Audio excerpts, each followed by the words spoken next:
말씀 공독하시겠습니다. 오늘 주시는 하나님 말씀은 창세기 34장 30절에서 31절의 말씀입니다. 창세기 34장 30절, 31절 두 절의 말씀입니다. 우리 말씀이 짧기 때문에 화면 보시고 또 성경책 보시면서 함께 합독하도록 하시겠습니다. 시작. 야곱이 시므온과 레위에게 이르되 너희가 내게 화를 맺혀 나로 하여금 이 땅의 주민 곧 가나안 족속과 브리스 족속에게 악취를 내게 하였도다. 나는 수가 적은즉 그들이 모여 나를 치고 나를 죽이리니 그러면 나와 내 집이 멸망하리라. 그들이 이르되 그가 우리 누이를 창녀같이 대우함이 모르니까. 아멘. 오늘 야곱의 일대기 중에 좀 굉장히 부끄러운 일화 중에 하나입니다. 그래서 창세기 34장은 사실 33장에서 34장이 없고 35장으로 그냥 넘어가도 되거든요. 굳이 들어가 있는 그런 장이죠. 굉장히 좀 부끄럽게 하는 그러한 장일 수가 있습니다. 지난주에 살펴봤듯이 야곱이 형과 극적으로 화해를 합니다. 그래서 하나님께서 평안하게 가나안 땅으로 돌아올 수 있도록 하나님께서 역사해 주신 결과라고 할 수가 있죠. 약한 것이 오히려 주님이 역사하시는 그러한 무대가 되었던 것이죠. 야곱이 하나님 만나고 다리 절뚝하게 되자 에서가 그냥 그거 보고 마음에 긍휼이 일어난 거죠. 그래서 용서를 하게 됩니다. 기세등등 할 때보다 오히려 연약해질 때 하나님께서 역사하신 결과라고 볼 수가 있습니다. 그래서 오늘은 그 후에 벌어진 약 10년여의 기간 동안에 벌어진 일을 이야기를 하고 있습니다. 그래서 에서랑 이제 잘 아름답게 화해를 하고 헤어진 후에 일단 야곱이 에서한테 갈 것처럼 이야기를 하죠. 그런데 나중에 제가 형한테 가겠습니다 이렇게 얘기해놓고 어떡합니까? 가질 않죠. 형한테 가질 않습니다. 이것을 이해할 수가 있죠. 왜냐하면 야곱이 이제 이 시점 이후부터는 형의 아래에 예속돼서는 안 되는 것이죠. 왜냐하면 하나님께서 부르신 그 사명을 감당해야 되는데 에서와 같이 또 같은 뭐랄까요? 그때 이제 족장 시대니까 같은 그 하나의 어떤 부족을 이루게 되면은 형을 지금으로서 뭐 야곱이 이길 수가 없죠. 그래서 독립하는 게 맞습니다. 그러면 야곱은 행성지를 어디로 했어야 됐을까요? 목적지는 이미 앞에서 창세기 31장에 하나님께서 말씀을 해주십니다. 라반의 집에서 곤란할 때 하나님이 이미 야곱한테 나타나셔서 말씀을 하셔죠. 뭐라고 말씀하십니까? 31장 2절 3절에 이런 말씀이 있어요. 야곱이 라반의 안색을 본즉 자기에게 대하여 전과 같지 아니하더라. 우리 몇 주 전에 살펴본 말씀이죠. 그게 하나님 뭐라고 하십니까? 여호와께서 야곱에게 이르시다 너의 조상의 땅 너의 족속으로 돌아가라. 내가 너와 함께 있겠다. 이렇게 말씀을 하시죠. 그러니까 이제 하나님이 이때 당시에 야곱한테 그 말씀하신 그 말씀을 보면요. 야곱은 어디로 갔어야 됩니까? 자기가 태어난 곳으로 갔어야 돼요. 출생지로 갔어야 됩니다. 더 정확하게 얘기하면 아버지 지금 이삭이 거주하고 있는 데로 야곱은 갔어야 되는 거죠. 이삭은 지금 어디 있습니까? 기랏 아브라라고 하는 헤브론 땅에 거주하고 있었습니다. 이게 다음 장에 나옵니다. 그래서 야곱이 에서랑 헤어져서 최종으로 가야 될 목적지가 어디였습니까? 헤브론이었죠. 그런데 이제 이상하게도 야곱은 그렇게 하질 않습니다. 야곱은 아빠한테 가질 않아요. 또 야곱이 한 군데 들렀어야 될 행성지가 있습니다. 31장 13절에 의하면 하나님께서 이렇게 말씀을 하셨다고 야곱이 고백을 합니다. 13절입니다. 31장 13절 제가 읽어드립니다. 나는 베델의 하나님이라 내가 거기서 기둥에 기름을 붓고 거기서 내게 서원하였으니 지금 일어나 이곳을 떠나서 너의 출생지로 돌아가라. 이렇게 하나님이 말씀하셨다고 자기 아내들한테 야곱이 이야기를 한 겁니다. 하나님이 하나님 자신을 야곱한테 뭐라고 소개합니까? 내가 베델의 하나님이다 이렇게 소개를 하시죠. 이게 무슨 말입니까? 제가 설명을 해드릴게요.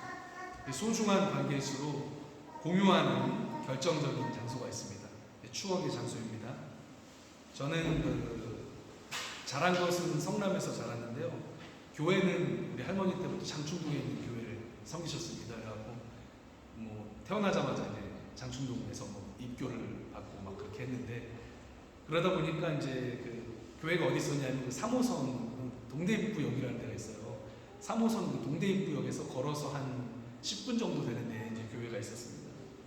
그런데 이제 예전에 그 입구역으로 이제 가는 태극당 혹시 아세요? 들어보셨어요? 태극당이라는 그 유명한 빵집이 있는데 거기서 동대입구 쪽으로 가는 그 방향의 골목에 보면은 노상 포장마차 떡볶이집이 많이 있었습니다. 근데 지금은 없을 거예요. 아마 다 치웠을 겁니다. 근데 그때 몇 개 있었습니다.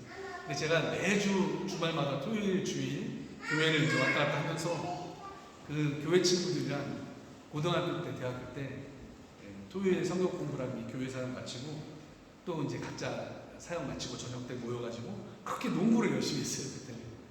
그때는 전국적으로 농구 붐이 일었었습니다. 완전 옛날 드라마 있어요. 마지막 승부라. 우리 전도사님과 우리 최 집사님 그리고 또 우리 사모님은 우리 낙현 선생님도 아시죠? 네. 마지막 승부라. 그 이야기 밑으로는 잘 모르실 것 같은데 장동건 씨 나오셨죠? 또 심은하 씨인가요? 나오셨던. 어쨌든 그렇게 해서 그거 보면서 열심히 농구를 했어요. 이제 농구 끝나고 나면 이제 배가 고프잖아요. 그러니까 꼭 1,000원, 2,000원씩 우리가 모아가지고 그렇게 그 비싼 데 못 가니까 노상에 있는 그 떡볶이 집을 그렇게 갔어요. 그때 그 이제 주인 아주머니가 우리가 가면 아주 배고픈 학생들이라고 많이 주셨어요. 1,000원, 2,000원씩 내도 막 많이 주시고. 제가 좀 죄송해요. 오뎅 국물 너무 많이 달라고 그래가지고. 그래서 이제 그곳이 저한테 추억이 잠기는 곳입니다.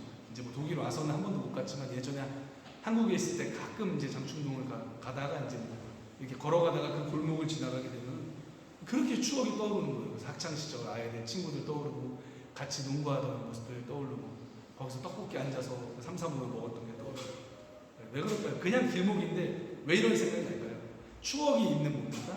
소중한 추억이 서려 있는 특별한 장소니까 그런 거죠. 제가 이 말씀을 왜 드립니까? 하나님이 그렇다는 거예요. 하나님이 뭐라고 그래요? 야곱할 때 내가 베델의 하나님이다.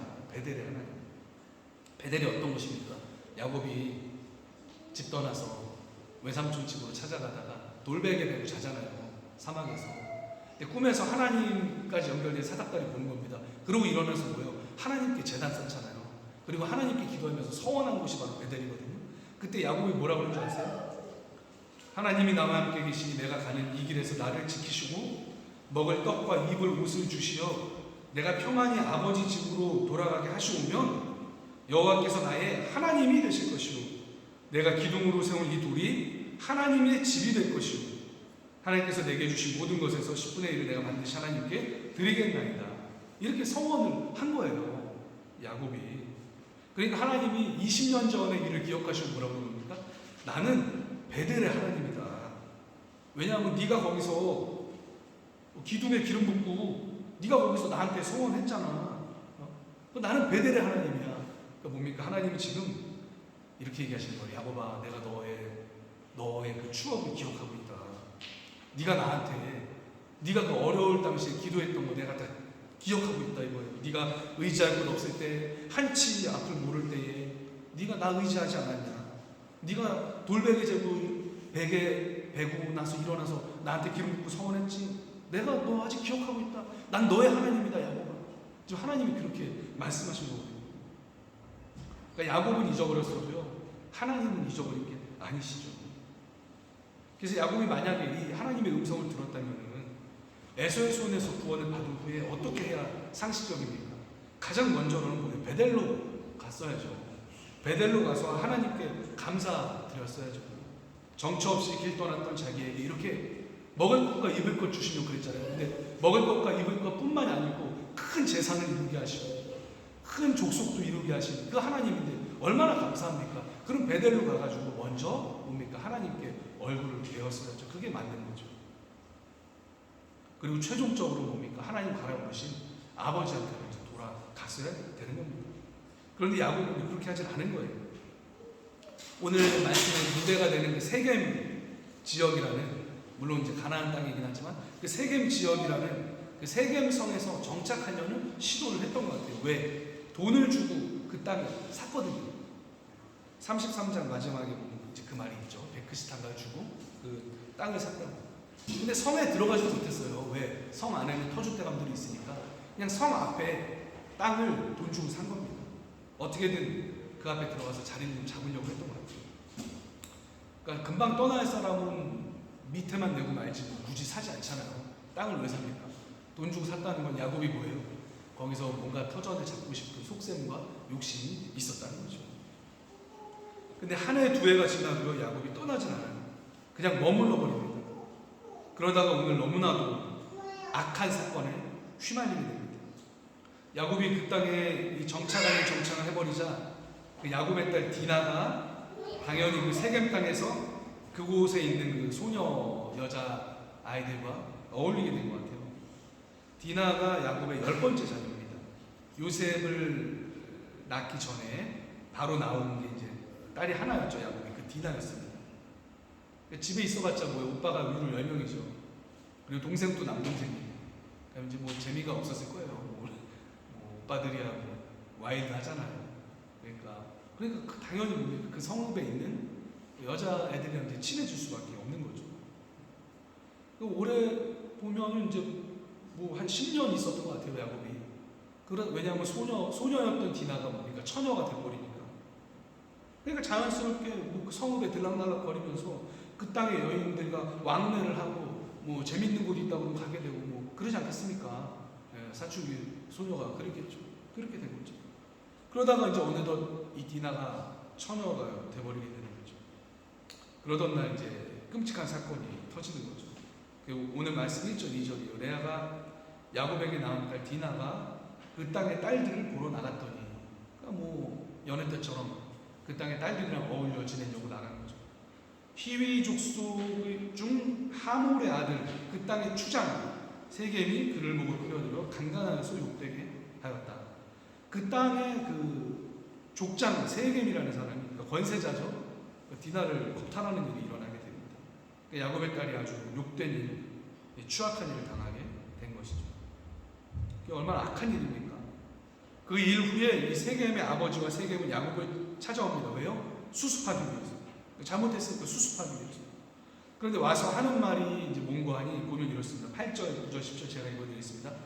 하몰이 그들에게 이르되 내 아들 세겜이 마음으로 너희 딸을 연연하여 하니 원하건대 그를 세겜에게 주어 아내로 삼게 하라. 너희가 우리와 통혼하여 너희 딸을 우리에게 주며 우리 딸을 너희가 데려가고 너희가 우리와 함께 거주하되 땅이 너희 앞에 있으니 여기 머물라. 매매하며 여기서 기업을 얻으라. 이렇게 얘기를 하죠. 근데 일단은 뻔뻔하죠. 일단 뻔뻔합니다. 아들이 아무리 추장이라고 그래야 되나요? 그렇게 권세자라고 하더라도 잘못을 했는데 일단 그 일에 대해서 사죄부터 해야 되는 거 아닙니까? 그런데 그렇지 않죠. 자기 아들 잘못한 거는 쏙 빼고 내 아들이 너희 딸을 연연하니 아내로 삼게 해라. 뭐 이렇게 얘기를 합니다. 이런 말을 하려면 이게 아무 일도 없는 상태에서 해야 정상 아닙니까? 근데 아무 일도 없는 것처럼 이렇게 뻔뻔하게 얘기를 하죠. 죄의식이 없는 거죠. 자기가 그 성의 주인이라 이거예요. 이게 이제 세상이 가지는 것 같아요. 내가 힘 있으면 뭡니까? 힘으로 모든 걸 덮으려고 하는 거죠. 잘못해놓고 뭐예요? 정당한 죄의식이 없는 거죠. 내가 이 땅의 주인이고 힘 있고 권력이 있는데 내가 아내로 살면 될 거 아니야. 이 얼마나 교만한 터입니까? 그러니까 세상의 대표적인 특징이 죄의식이 별로 없어요. 피하면 그만입니다. 덮으면 그만이고요. 힘이 있으면 힘으로 억누르면 그만이에요. 뭐 더한 거 주면 되지 뭐 내가 사줘야 돼. 이런 아주 교만한 태도죠. 그러면서 뭘 합니까? 이 결혼으로 거래를 하자고 제안합니다. 거래. 기왕 이렇게 된 거 우리 서로 둘이 합치자. 합병하자. 우리 부족도 좀 조그맣고 너네도 보니까 뭐 얼마 안 되는 것 같은데 그래도 우리 둘이 합치면 중간 규모의 부족은 될 것 같으니까 우리 합병하자. 그 얘기입니다. 그러니까 파이가 좀 크게 만들고 시장도 좀 크게 만들어가고 좀 잘 살아보자 이거죠. 중견기업 정도 돼보자 이겁니다. 중견기업. 지금은 좀 작은 기업인데 소기업인데 너는 땅을 원하잖아. 그래서 우리 성 앞에 땅 산 거 아니야. 나는 땅이 있고 나는 또 짐승을 원하고 잘 됐네 뭐. 내가 성 안에 땅 줄게. 들어와서 살아. 매매하고 살아. 서로 윈윈이네. 우리 합병하자. 이렇게 나오는 거죠. 이게 이제 9절 10절입니다. 너희가 우리와 통혼하여 너희 딸을 우리에게 주며 우리 딸을 너희가 데려가고 너희가 우리와 함께 거주하되 땅이 너희 앞에 있으니 여기 머물러 매매하며 여기서 기업을 얻으라. 세상의 두 번째 특징이 뭡니까? 돈으로 다 해결을 하려고 하죠. 이 만모니즘이죠. 그래서 결혼도 거래입니다. 돈이면 해결되는 거죠. 돈 벌 수 있게 해줄게. 들어와서 살아. 돈 벌 수 있게 해줄게. 서로 우리 거래하자 이겁니다. 세겜은 또 어떻습니까? 자기 잘못한 대상자인데, 당사자인데 자기가 또 여기에 껴들어요. 아버지 얘기하고 있는데 뭐라고 합니까? 11절 12절이죠. 세겜도 디나의 아버지와 그의 남자 형제들에게 이르되 나로 너희에게 은혜를 입게 하라. 너희가 나한테 말하는 것은 내가 다 주리니 이 소녀만 내게 주어 아내가 되게 하라. 아무리 큰 혼수와 예물을 청할지라도 너희가 내게 말한 대로 주리라. 요즘 이거 뭐라고 얘기해야 되나요? 얼마면 돼 이거죠. 얼마면 돼? 얼마면 돼? 나 돈 많어. 얼마면 되겠어? 얼마면 돼 이거지. 거래죠 거래. 그런데 정말 이상한 건 뭡니까? 야곱의 침묵이에요. 야곱은 이렇게 디나가 악한 일을 당하는데 아무 말 안 합니다. 또 어쨌든 그 잘못한 쪽에서 와갖고 협상을 하려고 아버지랑 그 대표 추장이 와가지고 얘기하는데 아무 말을 안 해요. 야곱이 아무 말을 안 합니다. 오히려 누가 나섭니까? 오빠들이 막 화가 나가지고 야곱이 그딸 디나를 그가 더럽혔다는 들었으나 자기 아들들이 들에서 목축함으로 그들이 돌아오기까지는 잠잠해요. 야곱은 조용해요. 가만히 있습니다. 오히려 오빠들, 야곱의 아들들은 들에서 이를 듣고 돌아와서 그들 모두가 근심하고 심히 노하였으니 이렇게 얘기를 합니다. 이 아빠가 뭐 이런 아빠가 다 있을까 싶을 정도로 야곱은 조용히 하는 거죠. 오빠들은 화가 나서 막 한 걸음에 달려와가지고 오히려 적극적으로 이 일에 대해서 이제 세겜이랑 의논을 하는 거죠. 세겜의 제안에 그 디나의 오빠들이 어떻게 합니까? 역제안을 합니다. 우리는 그럴 수 없다. 왜? 우리는 거룩한 민족이기 때문에 할례 받은 사람이랑만 우리가 같이 살 수 있고 통혼할 수 있다. 그래서 할례를 받지 않으면 우리가 합병을 못한다. 그러니까 만약에 너희 모든 성 안의 남자가 할례를 받으면 우리가 너희랑 합병할게. 우리 같이 살게. 너네 할례만 해. 그럼 우리 동생도 결혼시키고 내가 너희랑 합병할게. 같은 민족도 해주겠다. 이렇게 역제안을 하는 거죠. 이 말을 들은 그 세겜과 아버지는 어떡합니까? 좋다고 생각하죠. 왜요? 돈이 안 드니까. 돈이 안 드니까. 지금 뭐라도 달라고 하면 뭡니까? 뭐라도 내줘야 될 판이었는데 아니 돈 안 들이고 해결할 수 있으면 얼마나 좋습니까? 이 세상에 뭐랄까요? 그 돈의 논리죠. 잘 됐다 이거죠. 아우 잘 됐네. 어차피 뭐 우리 아들이 잘못했는데 뭐라도 달라고 그러면 뭐라도 주겠다고 했는데 뭐 요구 안 하고 할래 하라고 하니까 뭐 그거 하지 뭐 그까짓 거.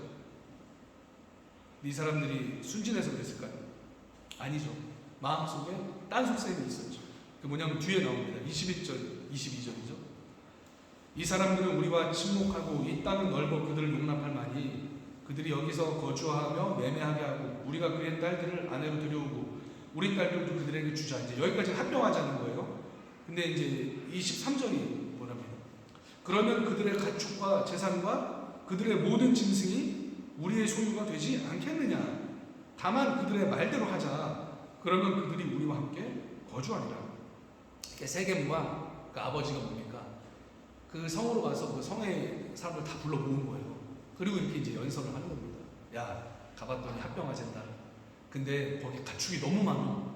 우리 땅으로 들어가고 적당한 때 우리 거 만들면 될 것 같아. 근데 그 사람들이 제시한 조건 딱 하나다. 우리 할례 받아야 된다. 그러니까 할례 받고 우리 통혼하고 부족도 더 강성해지고 우리가 그들의 재산을 우리 걸로 해버리자. 이제 그렇게 설득을 하는 거죠. 그러니까 이런 속셈이 있는 거죠. 네, 순수하지 않죠. 사실 순진하지도 않고 이 사람들 나름대로의 그 속셈이 있었던 거죠. 어쨌든 야곱의 아들들은 이 말로 성읍 사람들을 설득해서 할례를 받게 합니다. 그런데 그 뒤에 어떻게 합니까? 야곱의 아들들이 아주 끔찍한 일을 벌이는 거죠. 시므온과 레위가 칼을 차고 이 할례를 받으면 3일째 되는 날이 가장 아프다고 합니다. 뭐 활동도 못하고 못 견딜 정도로 통증이 심하다고 합니다. 그때는 뭐가 있었을까요? 마취가 있었을까요? 뭐가 있었을까요? 아무것도 없죠. 뭐 일어나서 걷지도 못하는 상태였는데 칼을 차고 가가지고 뭡니까? 거기 성읍에 있는 모든 사람들, 남자들 학살을 해버리는 거죠. 그러니까 처음부터 뭐예요? 이런 앙심을 품고 복수를 하기 위해서 거짓말을 했던 거죠. 처음부터 합병할 생각은 뭐예요? 일도 없었던 거예요. 일도 없었던 거예요. 그러고 나서 어떡합니까? 아주 추악한 일을 계속 벌입니다. 27절부터 제가 읽어드리겠습니다. 야곱의 여러 아들이 그 시체 있는 성읍으로 가서 노략하였으니 이는 그들이 그들의 누이를 더럽힌 까닭이라. 그들이 양과 소와 나귀와 그 성읍에 있는 것과 들에 있는 것과 그들의 모든 재물을 빼앗으며 그들의 자녀와 그들의 아내들을 사로잡고 집속의 물건을 다 노략한지라. 이게 뭔가 이런 거죠. 그 성읍의 남자들 몰살하는 것들로 모자라서 약탈하고 노략을 하고. 이게 끔찍하죠. 나는 그래서 이 창세기 34장을 읽을 때 아유 하나님 이거 참 야곱의 체면을 위해서는 이 34장은 안 넣었어야 했는데 너무 좀 추악한 거예요. 하는 짓이. 더 영적으로 악한 건 뭡니까? 자기들의 복수를 위해서 뭘 이용합니까? 할례라는 그 거룩한 제도를 이용을 하는 것이죠. 하나님 명령하신 가장 거룩한 의식이었던 할례를 왜 자기들의 복수하는데 왜 그걸 끌고 들어가서 거기에 이용을 합니까? 왜 그 추악한 일에 하나님을 이용하냐는 것이죠. 너무 악한 거죠. 그래서 이 창세기 34장에 가만히 보면요, 하나님이라는 그 이름이 단 한 글자도 들어가 있지 않습니다. 특이한 장이에요. 이 죄악이 가득한 장에 하나님이라는 그 거룩한 이름을 적을 수 없었던 것 아닐까 그렇게 생각합니다. 그래서 거짓말의 도구, 살인의 도구, 사기의 도구로 하나님이 주신 그 거룩한 의식을 사용한다는 것이죠. 이게 뭡니까? 하나님의 이름을 망령되이 일컫지 말라고 했는데 하나님의 이름을 뭐예요? 망령되이 일컫는 것이죠. 나쁜 거죠, 솔직히. 이 복수가 정말 순수하게 자기 동생만을 위해서 한 것입니까? 아닐 것 같아요, 저는. 누가 뭐 동생 의사를 물어는 봤습니까? 정작 피해자는 그 여인인데 아무도 이 디나한테는 의견을 물어보지 않아요. 웃겨요, 아주. 자기들끼리 붙이고 장구치고 다 합니다. 그 디나가 그 자기 눈앞에서 그 세겜 족속들 다 몰살 당하는 거 보고 행복했을까요? 글쎄요. 디나가 죽는 날까지 아마 트라우마가 아니었을 거예요. 가장 어찌 보면은 말을 해야 되는 건 누굽니까? 당사자예요. 피해 당한 당사자 디나입니다. 근데 그녀는 철저하게 여기서 침묵을 당하고 있죠. 또 한 명 있죠. 디나보다 더 앞서서 사실은 말해야 될 사람이 있죠. 누굽니까? 아버지죠. 팔짝 뛰었고 막 난리쳐서 오히려 더 얘기해야 될 게 있어요. 아빠 야곱이죠. 자기 딸이 그런 일을 당했는데. 근데 이 아수라장 속에서 야곱은 어떻습니까? 너무 음흉해요. 속내를 드러내지 않아요. 아주 이상한 사람이에요. 그러더니 야곱이 마지막에 한마디 합니다. 뭐라고 얘기합니까? 아주 걸작이에요. 걸작. 30절. 야곱이 시므온과 레위에게 이르되 너희가 내게 화를 끼쳐 나로 하여금 이 땅의 주민 곧 가나안 족속과 브리스 족속에 악취를 내게 하였도다. 나는 수가 적은즉 그들이 모여 나를 치고 나를 죽이리니 그러면 나와 내 집이 멸망하리라. 이 사람 여기서 나라는 얘기를 몇 번 합니까? 다 나예요. 나. 아비란 짰잖아. 자기 딸은 악한 일을 당했고 아들들은 살육을 저질렀는데 개입하지 않고 있다고 뭐라고 해요? 나한테 화를 끼치고 나로 하여금 내가 수가 적은데 뭐 나를 치고 나를 죽이리니 나와 내 집이 망할 거다. 머릿속에 뭐밖에 없는 거예요? 자기밖에 없는 거예요. 이게 뭔가요? 자기 생각밖에 안 하는 거예요. 야곱은 너무 아직도 뭐예요? 너무 비열한 거예요. 너무 철저하게 자기 중심적인 거예요. 야곱은 왜 관심사는 거니까 뭐예요? 지금까지도 나예요, 나. 나한테 이 사건이 어떤 이득을 또 어떤 손해를 줄 건가? 나한테 어떤 영향을 줄 것인가? 그것밖에 생각 안 하면서 지금까지 머릿속으로 뭐예요? 계산하고 있었던 거예요. 그러니까 침묵하고 있었던 거죠. 기가 막혀요. 그 약복강가에서 밤새 씨름하고 여기 뼈까지 탈골됐는데 소용이 없어요. 소용이 없어요. 이 죄성이 변하지 않는 거예요. 변하지 않는 거예요. 야곱은 조용히 살고 싶었던 것 같아요. 안정되고 그냥 부유하게 그냥 조용히 살고 싶었던 것 같아요. 그래서 귀찮은 일에 휘말리기 싫었던 것 같습니다. 아우 나 조용히 살고 싶어. 나 건드리지 마.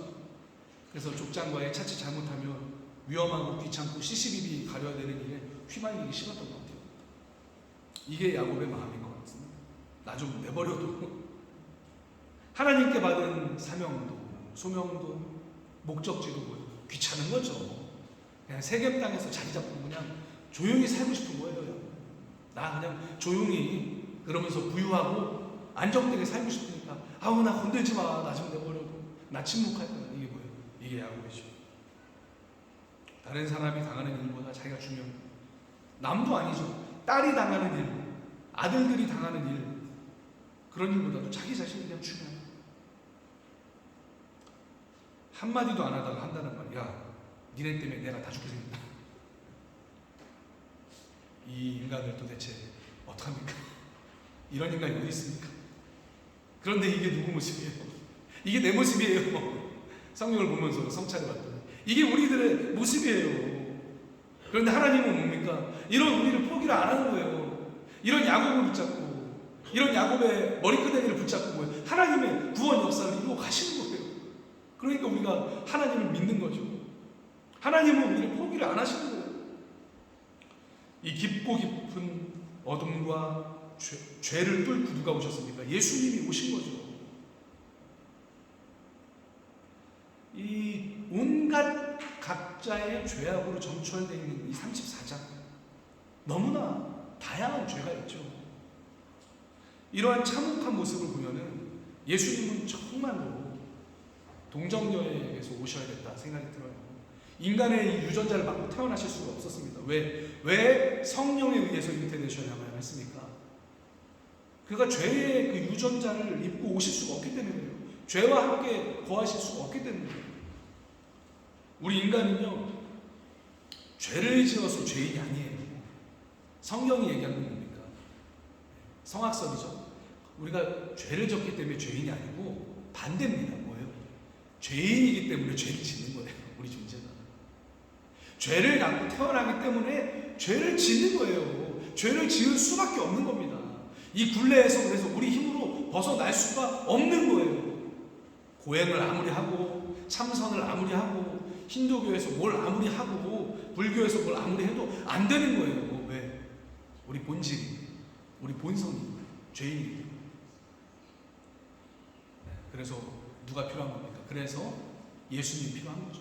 그래서 구원이 필요한 거죠. 주님이 아니고서는 구원받을 수가 없는 겁니다. 그래서 이 창세기 34장은 너무 나 부끄러워서 화내고 싶어요. 그런데 성경은 민낯을 보여줍니다. 왜 우리 인간이 예수님이 아니고서는 희망이 없는가? 이 믿음의 족장이라고 하는 사람도 왜 예수님이 아니고 희망이 없는가? 그걸 우리에게 보여주는 거죠. 야곱이 드디어 뭡니까? 여기를 뜹니다. 뜨고 싶어서 뜬 게 아니고 뭐예요? 이제는 더 이상 있을 수가 없어. 뜨죠. 아주 그냥 진절머리가 나가지고 그곳을 뜨는 거죠. 그때 하나님이 어떻게 합니까? 다음 장에 보면 다시 찾아오셔요. 그래서 다시금 그에게 인도를 해주십니다. 야곱아, 네가 어디로 가야 했는지 알려주겠다. 마치 이런 것처럼 하나님이 어디로 가야 될지 알려주십니다. 포기할 만도 한데 포기하지 않으시고 10년 동안 하나님 아마 기다리셨을 거예요. 그러다가 어려운 일을 당해서 야곱이 어떻게 해야 될지를 모를 때에, 두려움이 휩싸일 때에 하나님 알려주시는 거죠. 내 품으로 와야 살 수 있다. 내 품으로 와야 인생이 제대로 길을 찾을 수 있다. 다시 한번 하나님이 알려주시는 거죠. 진작 깨달았어야 됐던 야곱에게 또 찾아오셔서 한 번 더 기회를 주시는 것이죠. 그래서 우리가 그런 하나님을 믿습니다. 야곱에 한번 돌아봤어요. 야, 이게 약복강가에서 그날을 쳐도 이게 안 되는구나. 한두 뼈가 탈골돼도 안 되고, 그저 어떻게 됩니까? 주님을 붙잡는 수밖에 없구나. 말씀이신 우리 하나님을 붙잡고 예수님을 매일매일 붙잡는 것만이 우리에게 희망이 되는구나. 이런 깨달음이 왔습니다. 말씀을 이제 마치겠는데요. 엊그제였나요? 러시아의 푸틴 대통령이 우크라이나 땅 점령지 4곳을 투표에 의해서 공식 병합했다고 선언을 하죠. 그리고 만약 누군가가 이 땅을 다시 탈환하려고 하면은 내 영토에 대한 공격이기 때문에 핵도 불어하겠다, 그런 얘기가 나왔죠. 야, 글쎄요. 저는 이걸 보면서 우리 인간의 참 죄성이 정말 우리 안에 참 무섭게 도사리고 있구나. 다시 한번 깨닫게 되더라고요. 총칼 앞에 놓고 투표하라고 그러면 공정한 투표할까요? 투표함도 누가 봐도 너무나 투명해서 누가 뭘 했는지도 다 보이도록 놔두면 참. 그러니까 이게 저는 참 이 역사를 보면서 인류의 죄성을 계속 확인을 합니다. 그렇구나. 우리는 주님이 아니고서는 안 됩니다. 주님이 아니고서는 안 됩니다. 오늘도 말씀 속에서 또 세상을 볼 때에 오직 예수 그리스도만이 우리 인류의 구원이 되실 수 있음을 깨닫게 됩니다. 말씀 마치겠습니다. 우리 기도하실 때에 하나님, 우리 희망은 예수님밖에 없다는 것을 창세기 34장을 통해서 다시 한번 깨닫게 됩니다. 주님과 동행하게 하시고 우리의 삶을 나를 구원해 주신 우리 주님 앞에 다시 맞추는 우리를 되게 하여 주시고, 세상에 악한 일들과 악한 것들 너무 많습니다. 주님께서 하나님 혹시나 피해받는 것들이 있다면 주님께서 마지막 때에 모두 갚아주실 줄 믿습니다. 하지만 지금도 하나님 신음하는 그들의 신음소리를 들어주시옵소서. 주님 말씀이 위로가 되게 하여 주시옵소서. 이 시간 우리 말씀 기억하시면서 함께 잠시 기도하고 제가 기도하겠습니다. 기도하시겠습니다. 하나님, 오늘도 창세기 34장을 통해서 우리 안에 도사리고 있는 하나님 죄의 뿌리와 그 유전자를 발견하게 됩니다. 주님, 믿음의 조상이라는 가족 안에서 풍파가 있고 어려운 일이 찾아올 때에 자기의 힘으로 해결하려고, 죄를 더 큰 악으로 해결하려고 하는 그러한 모습이 있었습니다. 주님, 또 야곱은 부활했습니다. 하나님, 방관했습니다. 비열하게 침묵했습니다. 하나님, 이렇게 희망이 없는 것 같은 사람 속에서 그럼에도 불구하고 우리 주님은 일하십니다. 그럼에도 우리 주님은 끝까지 포기하지 않고 그를 통해서 구원 역사를 이루어가십니다. 주님, 전쟁으로 고통받고 있는 자들 많습니다. 주님, 위로해 주세요. 주님의 공의를 세워주시옵소서. 주님께서 이 땅을 의로 사랑으로 통치하는 그날까지 하나님 기도하게 하시오. 하나님 나라가 이곳에 임하도록 주님 따라 주시옵소서.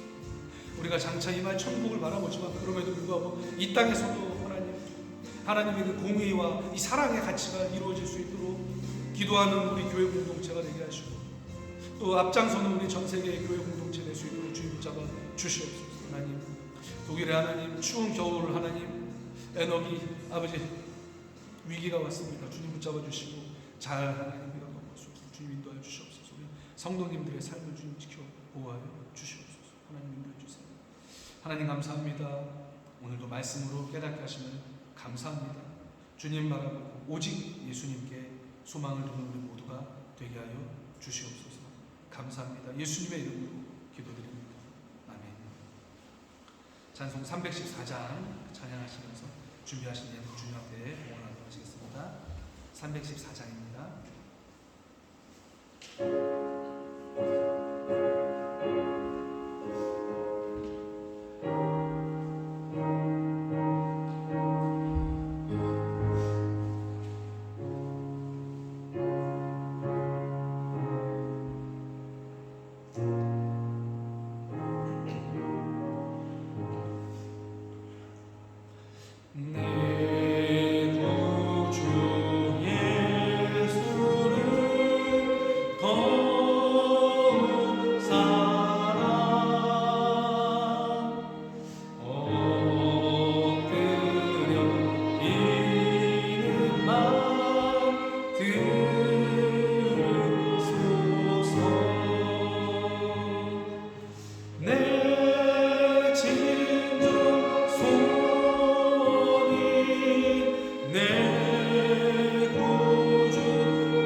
생일 맞으신 오늘이 아니군요. 이번 주에 생일 맞으신 성도님 계신데 축복하고 여러분 축하해 주시기 바랍니다. 또 오늘 예배 이후에는 초대가 있습니다. 우리 하인이 목사님들이 자유롭게 참석해 주시면 되겠습니다. 또 우리 김현진 성도님 11일에 졸업 연주가 있습니다. 잘 아름답게 진행될 수 있도록 기도해 주시기를 바라겠습니다. 또 우리 세은 성도님이 또 새로 오신 분 모시고 왔네요. 환영합니다. 감사합니다. 축복합니다. 네, 다음 주 기도와 간식은 화면을 참고해 주시면 되겠습니다. 예, 감사드립니다. 자리에서 일어나셔서 함께 결단에 찬양하시고 제가 봉헌 기도 축복하겠습니다.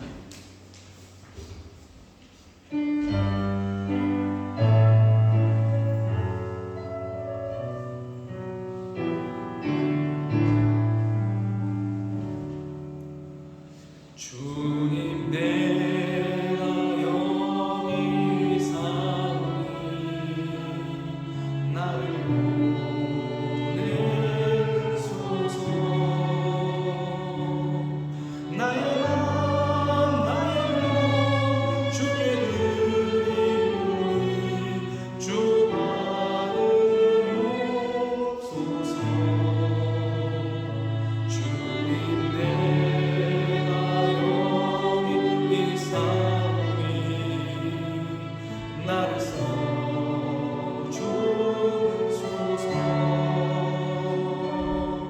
가진 것 모두가 주께 드리오니 주 받으옵소서.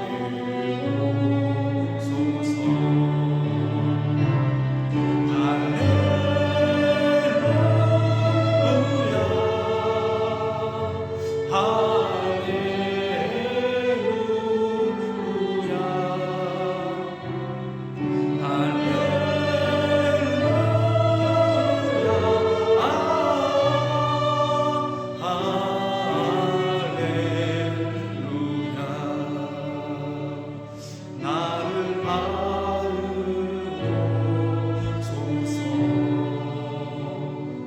나를 받으옵소서.